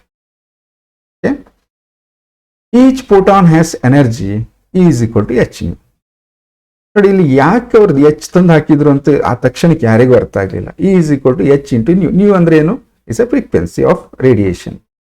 ಎಚ್ ಅನ್ನೋದು ಪ್ಲಾಂಕ್ಸ್ ಕಾನ್ಸ್ಟೆಂಟ್, ಅದ್ರ ಜೊತೆಗೆ ಫ್ರೀಕ್ವೆನ್ಸಿಯನ್ನು ಇಡ್ತಾರೆ ಅವರು. Nu is the frequency of light. ಅಂದ್ರೆ product of the Planck's constant and ಫ್ರೀಕ್ವೆನ್ಸಿಗೆ ಏನು ಮಾಡಿದ್ವಿ ನಾವು, ಅದು ಎನರ್ಜಿ ಆಫ್ ದ ಫೋಟಾನ್ ಅನ್ನ ಹೇಳುತ್ತೆ. ನೋಡಿ, ಇಲ್ಲಿ ಗೊತ್ತಾಗುತ್ತೆ ನಮಗೆ ಎನರ್ಜಿಗೆ. ಹಾಗಾದ್ರೆ ಪ್ಲಾಂಕ್ಸ್ ಕಾನ್ಸ್ಟೆಂಟ್, ಅದು ಅದ್ರ ವ್ಯಾಲ್ಯೂ ಫಿಕ್ಸ್ ಇರುತ್ತೆ, ಬರೀ ಫ್ರೀಕ್ವೆನ್ಸಿ ಮೇಲೆ ಡಿಪೆಂಡ್ ಆಗಿದೆ ಎನರ್ಜಿ ಅಂದಂಗಾಯ್ತು. ಸೊ ಎನರ್ಜಿ ಇಂಟೆನ್ಸಿಟಿ ಮೇಲೆ ಅಲ್ಲ, ಫ್ರೀಕ್ವೆನ್ಸಿ ಮೇಲೆ ಡಿಪೆಂಡ್ ಆಗಿದೆ ಅನ್ನುವಂಥದ್ದು. ಹಾಗಾಗಿ for larger frequency energy is larger. Frequency ಜಾಸ್ತಿ ಇದ್ರೆ ಎನರ್ಜಿ ಜಾಸ್ತಿ ಆಗುತ್ತೆ. ಓಕೆ, ಹಾಗಾದ್ರೆ ಇಂಟೆನ್ಸಿಟಿ ಬಗ್ಗೆ ಏನ್ ಮಾತಾಡ್ತಾರೆ ಅವರು? Intensity of radiation determines number of photons incident per second. Intensity ಏನ್ ಹೇಳುತ್ತೆ ಕೇಳಿದ್ರೆ, ನೋಡಿ ಸರಿ ಅರ್ಥ ಮಾಡ್ಕೊಳ್ಳಿ, ಇದು ಎರಡೇ ಪಾಯಿಂಟ್ ನಿಮ್ಗೆ ಬೇಕಾಗೋದು. ಒಂದು, ಎನರ್ಜಿ ಇನ್ಕ್ರೀಸ್ ಆರ್ ಡಿಕ್ರೀಸ್ ಅನ್ನೋದು ಫ್ರೀಕ್ವೆನ್ಸಿ ಮೇಲೆ ಡಿಪೆಂಡು. ಹಾಗಾದ್ರೆ ಇಂಟೆನ್ಸಿಟಿ ಏನು? ಇಂಟೆನ್ಸಿಟಿ ಜಾಸ್ತಿ ಅಂದ್ರೆ ನಂಬರ್ ಆಫ್ ಫೋಟಾನ್ಸ್ ಇನ್ಸಿಡೆಂಟ್ ಆಗೋದಿದೆಯಲ್ಲ, ಅದ್ರಲ್ಲಿ ಒಂದು ಅರ್ಥ ಮಾಡ್ಕೊಳ್ಳಿ. ಒಂದು ಇಂಟೆನ್ಸಿಟಿ ಜಾಸ್ತಿ ಅಂದ್ರೆ ಒಂದು ಪೈಪ್ ಇದೆ ಅನ್ಕೊಳ್ಳಿ, ಪೈಪಲ್ಲಿ ಏನೋ ಒಂದು ಬರ್ತಾ ಇದೆ, ಗ್ರೇನ್ಸ್ ಅಥವಾ ಏನೋ ಒಂದು. ಸೊ ಅದು ಬರುವಂಥದ್ದು ಒಂದಿಷ್ಟು ಆ ವಿಡ್ತನ್ನು ಜಾಸ್ತಿ ಮಾಡಿದ್ರೆ ಏನಾಗುತ್ತೆ? ನಂಬರ್ ಇನ್ಕ್ರೀಸ್ ಆಗುತ್ತೆ, ಬರುವಂಥ ಗ್ರೇನ್ಸ್ಗಳ ನಂಬರ್ಸ್ ಇನ್ಕ್ರೀಸ್ ಆಗುತ್ತೆ. ಹಾಗೆ ಇಲ್ಲಿ intensity of radiation determines the number of photons incident per second. ಒಂದು ಸೆಕೆಂಡ್, ಈಗ ಇಂಟೆನ್ಸಿಟಿ ತುಂಬಾ ಕಡಿಮೆ ಇದೆ, 1 ಸೆಕೆಂಡಿಗೆ 100 ಫೋಟಾನ್ಗಳು ಇನ್ಸಿಡೆಂಟ್ ಆಗ್ಬೋದು, 100. ಇಂಟೆನ್ಸಿಟಿ ಜಾಸ್ತಿ ಆಗಿದೆ, 1 ಸೆಕೆಂಡಿಗೆ 200 ಫೋಟಾನ್ಗಳು ಇನ್ಸಿಡೆಂಟ್ ಆಗ್ಬೋದು ಮೆಟಲ್ ಸರ್ಫೇಸ್ ಮೇಲೆ. ಬಟ್ ನೀವು ಇಂಟೆನ್ಸಿಟಿಯನ್ನು ಡಬಲ್ ಮಾಡಿದ್ರೆ ಯಾವ ಕಾರಣಕ್ಕೂ ಫೋಟಾನ್ನ ಎನರ್ಜಿ ಚೇಂಜ್ ಆಗೋದಿಲ್ಲ, ಯಾಕೆಂದ್ರೆ ನೀವು ಫ್ರೀಕ್ವೆನ್ಸಿನ ಕಾನ್ಸ್ಟೆಂಟ್ ಇಟ್ಕೊಂಡಿದ್ರಿ. ಸೊ ಇಷ್ಟು ಗೊತ್ತಾದ್ರೆ ನಮ್ಗೆ ಮುಂದಿನ ಎಲ್ಲವನ್ನು ನಾವು ಎಕ್ಸ್ಪ್ಲೇನ್ ಮಾಡ್ಕೊಂಡು ಹೋಗ್ಬೋದು ಅಲ್ವಾ? For a given frequency of radiation, increase in intensity means increase in number of photons. ಕರೆಕ್ಟಾಗಿ ತಿಳಿದಿಟ್ಕೊಳ್ಳಿ ಇದನ್ನು. ನೀವು ಇಂಟೆನ್ಸಿಟಿ ಜಾಸ್ತಿ ಮಾಡಿದ್ರಿ, ಫ್ರೀಕ್ವೆನ್ಸಿ ಕಾನ್ಸ್ಟೆಂಟ್ ಇಟ್ಕೊಂಡು ಫೋಟಾನ್ಗಳ ಸಂಖ್ಯೆ ಜಾಸ್ತಿ ಆಗ್ತಾ ಹೋಗುತ್ತೆ. ಇನ್ನೊಂದು ಗೊತ್ತಾಯ್ತಲ್ವ, ಈಗ ಇಂಟೆನ್ಸಿಟಿ ಫಿಕ್ಸ್ ಇಟ್ಕೊಂಡಿದ್ರಿ, ಫ್ರೀಕ್ವೆನ್ಸಿ ಜಾಸ್ತಿ ಮಾಡಿದ್ರೆ ಫೋಟಾನ್ನ ಎನರ್ಜಿ ಜಾಸ್ತಿ ಆಗ್ತಾ ಹೋಗುತ್ತೆ. ಇದು ಡಿಫರೆನ್ಸ್ ಗೊತ್ತಾಯ್ತು ಅಂದ್ರೆ real nature of radiation dead easy. Okay okay, equation ಹೇಗೆ ಹೇಳ್ತಾರೆ ನೋಡುವ. When A light fall on the metal surface, energy of photon is observed by free electron. ಹಾಗಾದ್ರೆ ಈಗ ವೇವ್ ಕಲ್ಪನೆನೇ ಇಲ್ಲ. ಈಗ ಐನ್ಸ್ಟೈನ್ ಪ್ರಕಾರ ಏನು ಕೇಳಿದ್ರೆ, ಲೈಟ್ ಅದ್ರ ಮೇಲೆ ಬಿದ್ದಿದೆ ಅಂದ್ರೆ ಫೋಟಾನ್ಗಳು ಬಂದು ಬಿದ್ದಿವೆ. ಫೋಟಾನ್ಗಳು ಯಾರ ಮೇಲೆ ಬಂದು ಬಿದ್ದಿದೆ? ಇಲೆಕ್ಟ್ರಾನ್ ಮೇಲೆ. ಒಂದು ಫೋಟಾನ್ ಬಂದು ಬಿದ್ದಾಗ ಅದರ ಎನರ್ಜಿನ ಪೂರ್ತಿ ಇಲೆಕ್ಟ್ರಾನ್ ಅಬ್ಸರ್ವ್ ಮಾಡುತ್ತೆ. ಕರೆಕ್ಟಾ? Each photon has energy is equal to h nu. ಪ್ರತಿಯೊಂದರ ಎನರ್ಜಿ ಎಚ್ ನ್ಯೂ ಇರುತ್ತೆ. So absorbed energy is greater than work function. Energy ಬಂತು ಅಂದ ಕೂಡಲೇ ಎಲ್ಲ ಕೆಲಸ ಆಗಲ್ಲ. ಎನರ್ಜಿ ಬಿದ್ದಿದೆ, ಎಲೆಕ್ಟ್ರಾನ್ ಎನರ್ಜಿಯನ್ನು ಅಬ್ಸಾರ್ವ್ ಮಾಡ್ಕೊಂಡಿದೆ. ಈ ಎನರ್ಜಿ ತಗೊಂಡಿದೆಯಲ್ಲ ಇಲೆಕ್ಟ್ರಾನ್ಗೆ, ಈ ವರ್ಕ್ ಫಂಕ್ಷನ್ಗಿಂತ ಜಾಸ್ತಿ ಎನರ್ಜಿ ಏನಾದರೂ ಅದು ಅಬ್ಸರ್ವ್ ಮಾಡಿದ್ರೆ ಸೊ ಇಟ್ ಕಮ್ಸ್ ಔಟ್, ಹೊರಗಡೆ ಬಂದ್ಬಿಡುತ್ತೆ. ಇಲ್ಲ ಅಂದ್ರೆ ಬರೋಕ್ಕಾಗಲ್ಲ. ನೀವು ಅದಕ್ಕೆ ಎನರ್ಜಿ ಕೊಟ್ಟು ಕೂಡಲೇ ಬರಬೇಕು ಅಂತೇನಿಲ್ಲ. ಏನು ವರ್ಕ್ ಫಂಕ್ಷನ್ ಅಂದ್ರೆ ಏನು, ಮತ್ತೆ ಅದನ್ನೇ ಡಿಸ್ಕಸ್ ಮಾಡ್ತಾ ಇದ್ದೀನಿ. So minimum energy required to just liberate the electron. Electron bound ಆಗಿದೆ. ಅಲ್ಲೇನು ಫ್ರೀ ಇಲೆಕ್ಟ್ರಾನ್ ಅಂದ್ರೆ ಹಿಂಗೆ ಕೈ ಹಾಕಿ ಓಡಾಡಿ ಬರುತ್ತೆ, ಎದ್ಕೊಂಡು ಬರುತ್ತೆ, ಆ ಥರ ಸೀನ್ ಇಲ್ಲ. ಅವೆಲ್ಲ ಏನಾಗಿದೆ, ಒಂದಿಷ್ಟು ಎನರ್ಜಿಯಲ್ಲಿ ಶೇರ್ ಮಾಡಿಕೊಂಡು ಬೌಂಡ್ ಸ್ಟೇಟಲ್ಲಿದೆ. ಫ್ರೀ ಅನ್ನೋದು ಯಾಕೆ, ಯಾವುದೇ ಒಂದು ಐಟಮ್ಗೆ ಫಿಕ್ಸ್ ಆಗಿಲ್ಲ ಅಂತೇಳಿ ಈ ಐಟಮ್ ಆ ಐಟಮ್ ಮಧ್ಯೆ ಓಡಾಡ್ತಾ ಇದೆ. ಹಾಗಾಗಿ ನೀವೇನಾದರೂ ಆ ಇಲೆಕ್ಟ್ರಾನ್ಗೆ ಕೊಟ್ಟಿರೋ ಎನರ್ಜಿ ಕಡಿಮೆ ಇದ್ರೆ ಅದು ಎನರ್ಜಿ ತಗೊಳುತ್ತೆ, ಸುಮ್ಮನೆ ಕೂತ್ಕೊಳ್ಳುತ್ತೆ, ಅದು ತನ್ನ ಕೆಲಸ ತಾನು ಮಾಡ್ಕೊಂತ ಇರುತ್ತೆ. ಯಾಕೆಂದ್ರೆ ಅದಕ್ಕೆ ಆ ಫೋರ್ಸ್ ಆಫ್ ಅಟ್ರಾಕ್ಷನ್ ಇಂದ ಹೊರಗೆ ಬರೋಕೆ ಆಗೋದಿಲ್ಲ. ಯಾವಾಗ ಎನರ್ಜಿ ಅಬ್ಸರ್ವ್ ಆಗಿರೋದು ವರ್ಕ್ ಫಂಕ್ಷನ್ಗಿಂತ ಜಾಸ್ತಿ ಇರುತ್ತೋ, ನೋಡಿ ವರ್ಕ್ ಫಂಕ್ಷನ್ ಅನ್ನೋದು ಒಂದು ಮೆಟಲ್ಗೆ ಫಿಕ್ಸ್ಡ್ ವ್ಯಾಲ್ಯೂ, ನೆನ್ಪಿಟ್ಕೊಳ್ಳಿ, ಒಂದು ಮೆಟಲ್ಗೆ ಫಿಕ್ಸ್ಡ್ ವ್ಯಾಲ್ಯೂ, ಬೇರೆ ಬೇರೆ ಮೆಟಲ್ಗೆ ಬೇರೆ ಬೇರೆ ವ್ಯಾಲ್ಯೂ ಇರುತ್ತೆ ವರ್ಕ್ ಫಂಕ್ಷನ್. ಹಾಗಾಗಿ ಆ ಮೆಟಲ್ ಇರುವಂಥ ಎಲೆಕ್ಟ್ರಾನ್ಗಳಿಗೆ same amount of energy work function ಅಷ್ಟೇ ಕೊಟ್ಟರೆ they are ready to come out. ಆಯ್ತಾ? Electrons will comes out with maximum kinetic energy. ಒಂದು ವೇಳೆ ಜಾಸ್ತಿ ನೀವು ಎನರ್ಜಿ ಕೊಟ್ಟಿದ್ದು ಜಾಸ್ತಿ ಇದೆ ವರ್ಕ್ ಫಂಕ್ಷನ್ಗಿಂತ, ಸೊ ಇಲೆಕ್ಟ್ರಾನ್ ಹೊರಗಡೆ ಬಂದ್ಬಿಡುತ್ತೆ. ಹೊರಗಡೆ ಬಂದಿದ್ದು ಮೂವ್ ಆಗ್ಲಿಕ್ಕೆ ಶುರು ಆಗುತ್ತೆ. ಹಾಗಾಗಿ ಮೂವ್ ಆಗ್ತಿರುವ ಬಾಡಿಯಲ್ಲಿ ಕೈನೆಟಿಕ್ ಎನರ್ಜಿ ಇರುತ್ತೆ. ನೋಡಿ, ಎರಡು ಕಡೆ ಎನರ್ಜಿ ಯೂಸ್ ಆಯಿತು. ನೀವು ಕೊಟ್ಟಿರೋ ಫೋಟಾನ್ ಎನರ್ಜಿ ಒಂದು ವರ್ಕ್ ಫಂಕ್ಷನ್ನ ಓವರ್ಕಮ್ ಮಾಡೋಕೆ ಯೂಸ್ ಆಯಿತು, ಎರಡನೇದು ಉಳಿದ ಎನರ್ಜಿ ಏನಾಯಿತು, ಕೈನೆಟಿಕ್ ಎನರ್ಜಿ ಆಗಿ ಮೂವ್ ಆಗ್ಲಿಕ್ಕೆ ಶುರು ಆಯಿತು. ಸರಿ, ಅರ್ಥ ಮಾಡ್ಕೊಳ್ಳಿ. ಐನ್ಸ್ಟೈನ್ ಇಕ್ವೇಶನ್ ಇಷ್ಟೇ ಇರೋದು. ಫೋಟಾನ್ ಎನರ್ಜಿ ಬಂತಲ್ವಾ, ಅದರಲ್ಲಿ ಒಂದಿಷ್ಟು ಭಾಗ ವರ್ಕ್ ಫಂಕ್ಷನ್ಗೆ ಯೂಸ್ ಆಯಿತು, ಉಳಿದದ್ದು ಏನಾಯಿತು, ಕೈನೆಟಿಕ್ ಎನರ್ಜಿ ಆಯಿತು. ಹಾಗಾದರೆ ಎನರ್ಜಿ, ಕೈನೆಟಿಕ್ ಎನರ್ಜಿ ಎಷ್ಟು ಅಂತ ಕೇಳಿದರೆ, ಫೋಟಾನ್ ಎನರ್ಜಿಯಲ್ಲಿ ವರ್ಕ್ ಫಂಕ್ಷನ್ ಎನರ್ಜಿಯನ್ನು ಕಳೆದುಬಿಡಿ, ಸಬ್ಟ್ರಾಕ್ಷನ್ ಮಾಡಿ, will get the kinetic energy.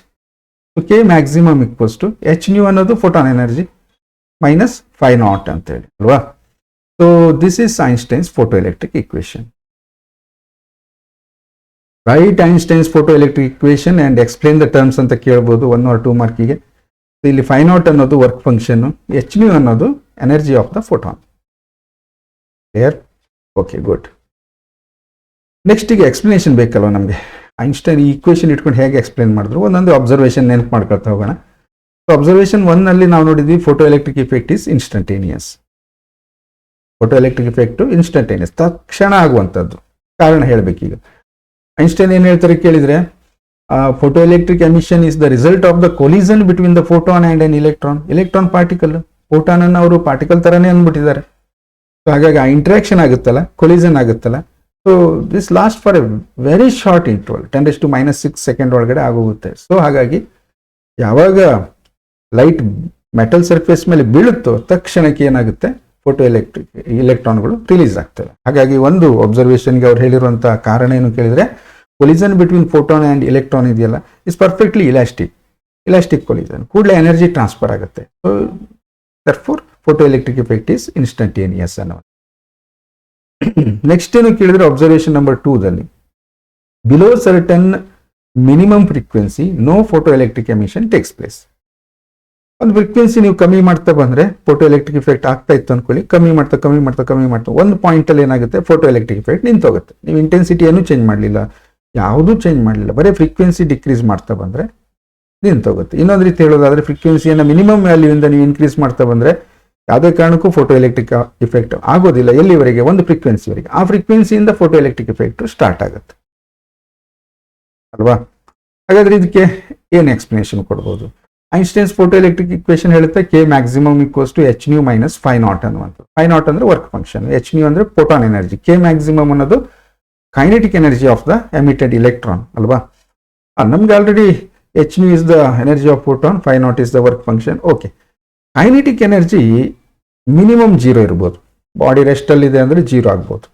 ಒಂದು or always greater than 0 positive. Kinetic energy negative, ನೀವು ಇಷ್ಟು ವರ್ಷ ಕಲ್ತಿದ್ರಲ್ಲ, ಎಲ್ಲಾದರೂ ಕೈನೆಟಿಕ್ ಎನರ್ಜಿ ನೆಗೆಟಿವ್ ಬಂದಿದೆ ಅಂದರೆ ಏನೋ ಅನಾಹುತ ಆಗಿದೆ ಅಂತಲೇ ಅರ್ಥ. ಕರೆಕ್ಟಾ? ಯಾಕೆಂದ್ರೆ ಬರೋಕ್ಕೆ ಚಾನ್ಸೇ ಇಲ್ಲ. ಮಾಸ್ ನೆಗೆಟಿವ್ ಆಗಲ್ಲ, ವೆಲಾಸಿಟಿ ಪಾಸಿಟಿವ್ ಇರುತ್ತೆ. ಅಲ್ಲಿ ವೆಲಾಸಿಟಿ ಅನ್ನೋದ್ರ ಅರ್ಥ ನೀವು ಹೇಳ್ಬೋದು ಸರ್ ಮೈನಸ್ ಬಂದರೆ ವೆಕ್ಟರ್ ಅಲ್ವಾ ಅಂತ, ಸ್ಕ್ವೇರ್ ಅಂತ ಮಾಡ್ತೀವಿ ನೋಡಿ. ನಿಮ್ಗೆ ಹೇಳ್ತಾ ಹೋದ್ರೆ ಜಾಸ್ತಿ ಆಗುತ್ತೆ. ಹಾಫ್ ಎಮ್ ಇ ಸ್ಕ್ವೇರ್ ಅಂತೀವಿ. ವಿ ಸ್ಕ್ವೇರ್ ಹೇಗೆ ಬಂತಂದ್ರೆ ವೆಕ್ಟರ್ ವಿ ಡಾಟ್ ಪ್ರಾಡಕ್ಟ್ ಮಾಡ್ತೀವಿ. ಸೊ ಹಾಗಾಗಿ ವಿ ಸ್ಕ್ವೇರ್ ಉಳ್ಕೊಳುತ್ತೆ. Theta is 0 like vectors. ಗೊತ್ತಾಯ್ತಾ? ನೀವು ಹೆಂಗೂ ನೆಗೆಟಿವ್ ಅಂತ ತೋರ್ಸೋಕೆ ಸಾಧ್ಯ ಇಲ್ಲ. ಏನಾದ್ರು ಗೊತ್ತಾದ್ರೆ ಕಾಮೆಂಟ್ಸ್ ಮಾಡಿ. So always kinetic energy is positive. ಹಾಗಾಗಿ ಎ ಮ್ಯಾಕ್ಸಿಮಮ್ ಪಾಸಿಟಿವ್ ಇರಬೇಕು ಈ ಜಾಗದಲ್ಲಿ. ಅಂದ್ರೆ ಅರ್ಥ ಏನು? ಸಮಥಿಂಗ್ ಮೈನಸ್ ಸಮಥಿಂಗ್ ಮಾಡಿದೀವಿ ನಾವು. ಈ ಸಮಥಿಂಗ್ ಅನ್ನಲ್ಲ h ಇದು ಇದಕ್ಕಿಂತ ದೊಡ್ಡ ಇರಲೇಬೇಕಲ್ವಾ? ಇದು ಸಣ್ಣ ಆಗ್ಬಿಟ್ರೆ ನೆಗೆಟಿವ್ ಆಗುತ್ತೆ. ಸಣ್ಣ ಆಗೋಕ್ಕೆ ಚಾನ್ಸ್ ಇಲ್ಲ. ಈಕ್ವಲ್ಸ್ ಟು ಆಗ್ಬೋದು. ಇಲ್ಲ ಅಂದ್ರೆ ಏನಾಗಬೇಕು? Greater than, always greater than ಇರಬೇಕು. ಸೊ ಹಾಗಾಗಿ h is greater than phi naught ಅಲ್ವಾ? Or nu is greater than nu naught ಅನ್ಬೋದು. ನ್ಯೂ ನಾಟ್ ಅಂತ ಯಾಕಂದೆ ನಾನು? ಸೊ h ಅನ್ನೋದು ಎನರ್ಜಿ ಆಫ್ ದ ಫೋಟಾನ್. ಇದರಲ್ಲಿ ಫ್ರಾಕ್ಷನ್ ಆಫ್ ಎನರ್ಜಿ ಇದಕ್ಕೆ ಯೂಸ್ ಆಗಿದೆ. ಫೈ ನಾಟ್ ಅನ್ನು ನಾನು h ನಾಟ್ ಅಂತ ಹೇಳ್ಬೋದು.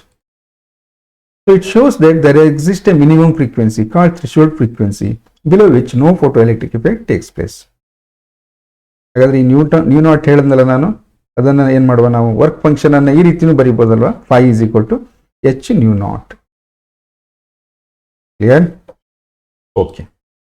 ಸೊ ನೆಕ್ಸ್ಟ್ ಅಬ್ಸರ್ವೇಷನ್ ನಂಬರ್ 3 ಅಲ್ಲಿ ನಂಬರ್ ಆಚೆ ಈಚೆ ಆಗಿದೆ. ನಾನು ಅಲ್ಲೇ ಅಬ್ಸರ್ವೇಷನ್ ಫಸ್ಟ್ ಲಾಸ್ಟಲ್ಲಿ ಇಟ್ಟಿದ್ದೇನೆ, ಇಲ್ಲಿ ಫಸ್ಟ್ ಎಕ್ಸ್ಪ್ಲೇನ್ ಮಾಡಿದ್ದೀನಿ ಹಿಂದಿನ ಪಾರ್ಟಲ್ಲಿ. Photo current is directly proportional to intensity of incident radiation. Photo current ಅಂದ್ರೆ ಏನು? ನಂಬರ್ ಆಫ್ ಇಲೆಕ್ಟ್ರಾನ್ಗಳು. ಹಾಗೆ ಫೋಟೋ ಎಲೆಕ್ಟ್ರಾನ್ ಅನ್ನೋದಕ್ಕೆ ಲೈಟ್ ಬಿದ್ದದ್ರಿಂದ ಇಲೆಕ್ಟ್ರಾನ್ ಹೊರಗಡೆ ಬಂದಿದೆ, ಅದಕ್ಕೆ ಫೋಟೋ ಎಲೆಕ್ಟ್ರಾನ್ ಅಂತೀವಿ. ಅದು ಬೇರೆ ಎಲೆಕ್ಟ್ರಾನ್ ಅಲ್ಲ.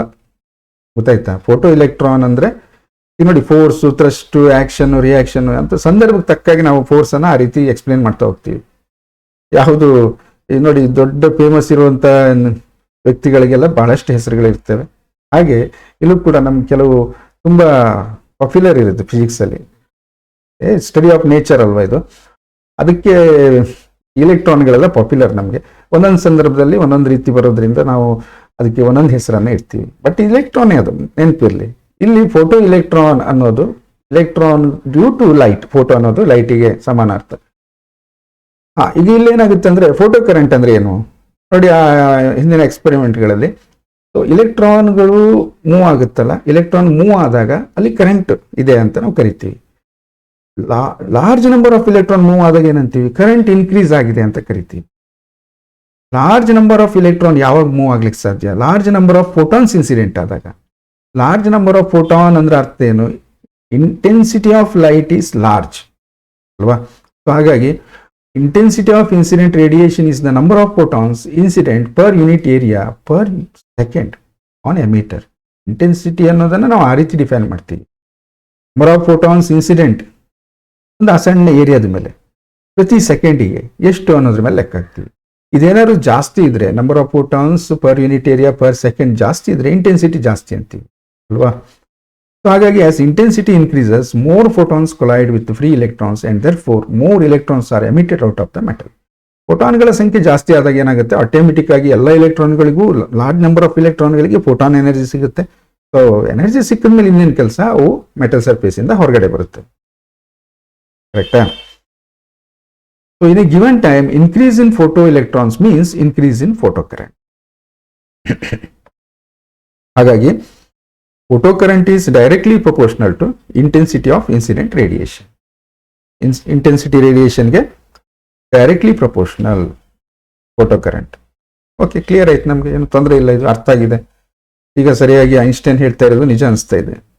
ನೆಕ್ಸ್ಟ್ ಏನು ಕೇಳಿದ್ರೆ, stopping potential or maximum kinetic energy. ಎರಡು ಒನ್ ಅಂಡ್ ಸೇಮ್, ನೆನ್ಪಿಟ್ಕೊಳ್ಳಿ. ಮ್ಯಾಕ್ಸಿಮಮ್ ಕೈನೆಟಿಕ್, ನೀವು ಅಬ್ಸರ್ವೇಷನ್ ಅಲ್ಲಿ ನೋಡಿರ್ತೀರಿ, ತಿಳ್ಕೊಂಡಿರ್ತೀರಿ ಅನ್ಕೋತೀನಿ ನಾನು ಹಿಂದಿನ ವಿಡಿಯೋದಲ್ಲಿ. Maximum kinetic energy or stopping potential ಅಲ್ವಾ? ಏನಾಗಿರುತ್ತಂತೆ? Increases with increase in frequency. ಅರ್ಥ ಆಯ್ತು? ಎರಡು ಎನರ್ಜಿನೇ ನೆನ್ಪಿಟ್ಕೊಳ್ಳಿ. Stopping potential e into V naught ಬರಿತೀವಲ್ಲ ನಾವು, e into V naught. E is constant. V naught ಅನ್ನ ಸ್ಟಾಪಿಂಗ್ ಪೊಟೆನ್ಷಿಯಲ್ ಅಂತೀವಿ, ಅಥವಾ ಎಕ್ಸಲರೇಟಿಂಗ್ ಪೊಟೆನ್ಷಿಯಲ್ ಅಂತೀವಲ್ಲ ನಾವು. ಇನ್ case of polarity, cathode negative, anode positive ಇಟ್ಕೊಂಡಾಗ, ಉಲ್ಟಾ ಇಟ್ಟಾಗ ನಾವು ಅದಕ್ಕೆ ಸ್ಟಾಪಿಂಗ್ ಪೊಟೆನ್ಷಿಯಲ್ ಅಂತ ಕರಿತೀವಿ. ಸೊ ಅದೇನಾಗುತ್ತಂತೆ, ಮತ್ತೆ maximum kinetic energy of emitted photo electrons increases with, ಈ ಎನರ್ಜಿಗಳು ಇನ್ಕ್ರೀಸ್ ಆಗ್ತವೆ ಯಾವ್ದ್ರ ಜೊತೆಗೆ? ಫ್ರೀಕ್ವೆನ್ಸಿ ಇನ್ಕ್ರೀಸ್ ಆದ್ರೆ. ಯಾಕೆ? So from Einstein's photoelectric equation, K maximum equals to h nu minus phi naught.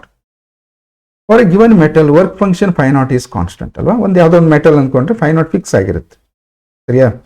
Okay, ಹಾಗಾಗಿ ನಾವು phi naught ಅನ್ನ ಕಾನ್ಸ್ಟೆಂಟ್ ಒಂದು ಮೆಟಲ್ನ ರೆಫರೆನ್ಸ್ಗೆ ಇಟ್ಕೊಂಡ್ರೆ K maximum is directly proportional to h nu or simply nu h constant. ಈ expression ನಲ್ಲಿ constant ಅನ್ನೆಲ್ಲ ಬಿಟ್ಟರೆ K maximum is proportional to nu frequency of incident radiation. If you increase the frequency of incident radiation, ನಿಮಗೆ increase ಮಾಡಿದ್ರೆ ಏನಾಗುತ್ತೆ? Potential energy increases, photon energy increases and hence K maximum increases. Directly proportional. ನೀವು frequency ಜಾಸ್ತಿ ಮಾಡಿದಂಗೆ energy ಜಾಸ್ತಿ ಆಗುತ್ತೆ ಅನ್ನೋದು ನಿಜ. ಈಗ ಇಲ್ಲಿ ನಾವು ಕೈನೆಟಿಕ್ ಎನರ್ಜಿಯನ್ನು ಇಟ್ಕೊಂಡಿದ್ದೀವಿ according to Einstein's equation. So ಹಾಗಾಗಿ ಏನಾಯಿತು, ಈ K maximum equals to e into V naught, stopping potential into e, q into V, that is potential energy ಅಲ್ವಾ ಅದು. ಪೊಟೆನ್ಷಿಯಲ್ ಎನರ್ಜಿ, ಕೈನೆಟಿಕ್ ಎನರ್ಜಿಯನ್ನು ಪೊಟೆನ್ಷಿಯಲ್ ಎನರ್ಜಿಗೆ ನಾವು ಈಕ್ವೇಟ್ ಮಾಡ್ಬೋದು. ಯಾಕೆಂದರೆ ಕೆ ಮ್ಯಾಕ್ಸಿಮಮ್ಗೆ ಎಷ್ಟಿತ್ತು ಆ ಒಂದು ಇಲೆಕ್ಟ್ರಾನ್ಗಳನ್ನು ಸ್ಟಾಪ್ ಮಾಡೋಕ್ಕೆ ನಾವು ಕೊಟ್ಟಿರುವಂಥ potential difference into that charge of the electron, e into V naught. ಹಾಗೆ ಇವೆರಡನ್ನು ಈಕ್ವೇಟ್ ಮಾಡ್ಬೋದು. ಸೊ ಈಕ್ವೇಟ್ ಮಾಡಿದಾಗ ಏನು ಅರ್ಥ ಆಗುತ್ತೆ ನಮಗೆ? Stopping potential also increases. ಯಾಕೆಂದರೆ K equals to e v naught ಅಂತ ಬರಿತೀವಿ ನಾವು. ಈ ಕಾನ್ಸ್ಟೆಂಟ್ ಇರುತ್ತೆ. ಸೊ ಕೆ ಇನ್ಕ್ರೀಸ್ ಆದರೆ ಏನಾಗಬೇಕು? ವಿ ನಾಟ್ ಇನ್ಕ್ರೀಸ್ ಆಗಬೇಕು. Stopping potential also increases. Okay, ಈಗ validity of Einstein's photoelectric equation ಏನು ಅಂದರೆ, ಐನ್ಸ್ಟೈನ್ಸ್ ಫೋಟೋಎಲೆಕ್ಟ್ರಿಕ್ ಇಕ್ವೇಶನ್ ಎಲ್ಲವನ್ನೂ ಎಕ್ಸ್ಪ್ಲೇನ್ ಮಾಡಿದೆ. ಹಂಗಂದ ಮಾತ್ರಕ್ಕೆ ಅದು ಸತ್ಯ ಇರಬೇಕಂತ ಇಲ್ಲ ಅಲ್ವಾ. ಸೊ ಅದಕ್ಕೆ ಈ ಒಂದು ಇಕ್ವೇಶನ್ಸ್ ಅಲ್ಲಿ ನಾವು ಈ ಕೆ ಮ್ಯಾಕ್ಸಿಮಮ್ ಅಂದರೆ ಇ ವಿ ನಾಟ್ ಅಂತ ಈಗಾಗಲೇ ಗೊತ್ತಾಗಿದೆ ನಮಗೆ, ಅಲ್ಲಿ ಸಬ್ಸ್ಟಿಟ್ಯೂಟ್ ಮಾಡಿದ್ವಿ ನಾವು ಇಲ್ಲಿ. ಮತ್ತೆ ಈಗೇನು ಮಾಡುವ ಕೇಳಿದರೆ ಡಿವೈಡ್ ಮಾಡುವ. ಯಾವುದರಿಂದ? ಇ ಇಂದ ಡಿವೈಡ್ ಮಾಡಿದರೆ v naught equals to h by e into nu minus phi naught by E.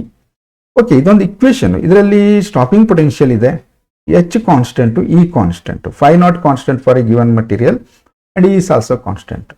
ನೋಡಿ, ಈ ಗ್ರಾಫನ್ನು ನಾವೇನಾದರೂ ಡ್ರಾ ಮಾಡಬಾದ್ರೆ ವಿ ನಾಟ್ ವರ್ಸಸ್ ಫ್ರೀಕ್ವೆನ್ಸಿ ನ್ಯೂಗೆ ಗ್ರಾಫನ್ನು ಡ್ರಾ ಮಾಡಿದರೆ ಏನಿರ್ಬೋದು ಇಕ್ವೇಶನ್? ಇದೊಂದು ವೇರಿಯೇಬಲ್, ಇದೊಂದು ವೇರಿಯೇಬಲ್. ನೋಡಿ ಇಕ್ವೇಶನ್ ನೋಡಿ, y is equal to m x plus c, ಕರೆಕ್ಟಾ? y is equal to m x plus c equation ಅಲ್ಲಿ ಇದೆ. ಹಾಗಾದ್ರೆ ಎಮ್ ಅನ್ನೋದು ಸ್ಲೋಪ್ ಆಯಿತು, ಇದು ಸ್ಟ್ರೇಟ್ ಲೈನ್. ಹಾಗಾಗಿ get a straight line with slope equals to h by e. ಬರಲೇಬೇಕಲ್ಲ, m slope ಬರಲೇಬೇಕು ಇಕ್ವೇಶನ್ ಪ್ರಕಾರ. Okay, the slope is independent of the nature of the material. ಯಾವ ಮಟೀರಿಯಲ್ ಬೇಕಾದ್ರೆ ಇರಲಿ, ಅದಕ್ಕೆ ಯಾವುದೇ ನೋಡಿ ಎಚ್ ಕಾನ್ಸ್ಟೆಂಟು, ಇ ಕಾನ್ಸ್ಟೆಂಟ್.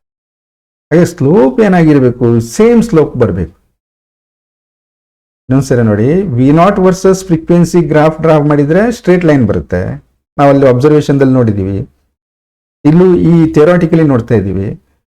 ಹಾಗಾದರೆ ಇದು ಏನಾಗಿದೆ? Independent of the nature of the material. ಯಾವುದೇ ಮಟೀರಿಯಲ್ ಇರಲಿ ಪರವಾಗಿಲ್ಲ, ಈ ಗ್ರಾಫಿಗೆ ಬರುವ ಸ್ಲೋಪು ಎಚ್ ಬೈ ಇನೇ ಇರುತ್ತೆ. ಹಾಗಾಗಿ ನೆಕ್ಸ್ಟ್ ಏನಾಯಿತು ಕೇಳಿದರೆ, ಮಿಲಿಕಾನ್ ಅನ್ನೋರು ಉದ್ದೇಶ ಏನು ಕೇಳಿದರೆ ಡಿಸ್ಪ್ರೂವಿಂಗ್ ಐನ್ಸ್ಟೈನ್ಸ್ ಫೋಟೋಎಲೆಕ್ಟ್ರಿಕ್ ಇಕ್ವೇಶನ್. ಗ್ಯಾರಂಟಿ ಅದು ಸುಳ್ಳು ಅಂತ ತೋರಿಸ್ತೀನಿ ಅಂತ ಕೂತಿದ್ರು. ಲೈಫಲ್ಲಿ ಯಾವಾಗಲೂ ಹೀಗೆ, ನಮ್ಮ ಫಿಸಿಕ್ಸ್ ಕಲ್ತ್ರೆ ಭಾಳ ಹತ್ರ, ನಮ್ಮ ಜೀವನದ ಪ್ರತಿಯೊಂದು ಘಟನೆಗಳಿಗೂ ತುಂಬ ಹತ್ರ ಆಗುತ್ತೆ. ಎಲ್ಲೋ ಒಬ್ರಿಗೆ ಏನಾಗುತ್ತೆ ಕೇಳಿದರೆ, ಯಾರೋ ಒಬ್ಬನನ್ನು, ಈಗ ನಿಮ್ಮಲ್ಲೇ ಇರ್ಬೋದು, ಯಾರೋ ಒಬ್ಬನಿಗೆ ಏನೋ ಹೇಳ್ತಾನೆ ಅಂದರೆ ಅವನ್ನ ಕೆಳಗಿಳಿಸ್ಬೇಕು, ಅವನನ್ನು ಕೆಳಗೆ ತಳ್ಳಬೇಕು, ಏನೋ ಮಾಡಬೇಕು ಅನ್ನೋ ಭಾವನೆ ಇದ್ದೇ ಇರುತ್ತೆ.